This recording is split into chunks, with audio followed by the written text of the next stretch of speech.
Nous accueillons à présent Patrick Moux, président-directeur général de la société à Managaz. Yorana Patrick. Yorana Davidson, Yorana à tous les Polynésiens qui nous regardent. Et donc Georges Sioux a déclaré qu'il n'y a pas de monopole et de prix et que les prix sont encadrés. Vous pensez que Gaz de Tahiti peut faire des efforts pour baisser ses tarifs? Si on arrive à baisser nos tarifs, il le peut également. Et quand je parlais de prix, je n'ai jamais parlé de terme gras comme il le dit. Bon, il l'entend. Parce qu'il y a une certaine réalité. Quand vous voyez le propane qui est vendu et il y a plus de 60% de marge supplémentaire qui est fait, sachant qu'il est taxé de 20% de plus, je vous laisse faire le calcul. Et ces 60% ne comprend pas la marge que tu as sur le butane.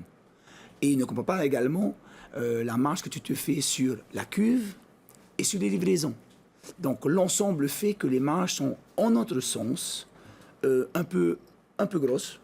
Je ne dis pas un mot excessif, mais un peu grosses. Donc nous, on aura nos marges, on aura notre prix, et que le meilleur gagne. Concernant les bouteilles en alliage, vous avez pensé à la durée de vie de vos bonbonnes et les éventuels risques que cela pourrait comporter?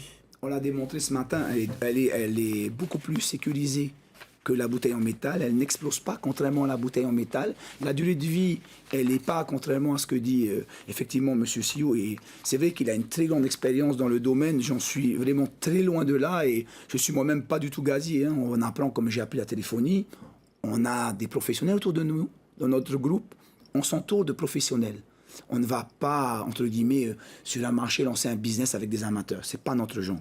On l'a prouvé, on est dans 11 pays du Pacifique. Mon père a créé de toutes pièces son empire, où justement il s'entoure toujours de personnes ultra compétentes.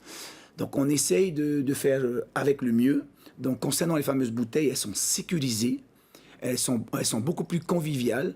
Le seul problème, c'est vrai, c'est qu'à l'achat, elles sont plus chères. Et donc effectivement, investir autant dans des bouteilles pour le confort des Polynésiens, c'est un choix. On a fait ce choix-là.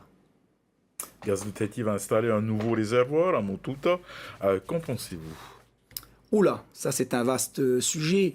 Quand on parle de sécurité, parce que c'est vrai que j'ai vu l'interview de M. Sioux, la sécurité semblait être importante pour lui, et c'est vrai, il a raison. On ne vend pas du lait, on ne vend pas du pétrole, c'est beaucoup plus effectivement dangereux, c'est du gaz. C'est pour ça qu'on a mis, nous, notre stockage à Itia, loin, et surtout loin d'un axe d'un aéroport. Car on ne contrôle pas un aéroport. Il y a eu une étude qui a été faite sur l'ancienne boule, qui est en plein milieu justement donc de la ville, il faut le dire, et que l'étude, je l'ai également, l'étude elle est publique, c'est que 2 km autour, il n'y a plus rien qui restera. C'était avec l'ancienne boule. On vient rajouter une boule qui fait 2500 tonnes contre celle qui est existante à 1600 tonnes en plein milieu de la ville.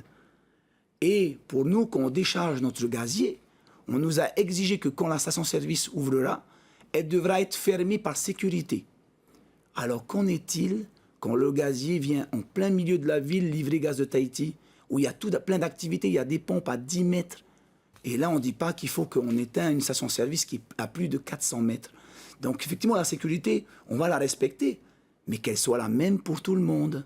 C'est ça mon message. Donc sur l'histoire de la sphère en pleine ville, je laisserai les gens qui s'intéressent à ce sujet regarder de près. Voilà, cela ne me concerne pas. Nous, on a mis à Itia, on a mis plus de 6 mètres de terre autour pour que justement, s'il devrait y avoir un souci, l'implosion se fait vers le haut pour qu'il n'y ait pas de dégâts.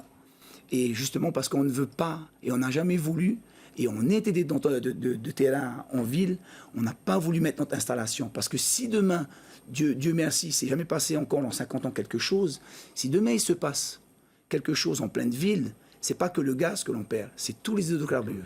Et la ville revient à l'état de l'âge de pierre. On n'en pensait pas que Beyrouth pouvait arriver. Hein. Personne ne pensait, ni AZF. Hein. C'est arrivé, ni Fukushima. Hein. Ce sera ma dernière question, Patrick.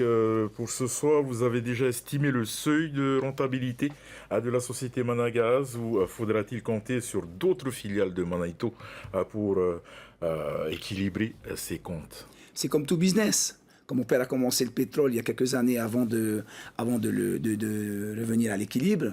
La téléphonie, pareil. Il a fallu quelques années pour arriver à l'équilibre et maintenant commencer à faire des bénéfices.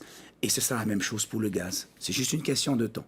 Mais une chose qui est sûre, qu'on connaît bien, je connais bien mon père, il y a bien une chose qui ne l'arrête pas, c'est, entre guillemets, arriver à son objectif.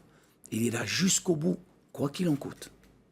Merci beaucoup, Patrick Moux, pour toutes ces réponses.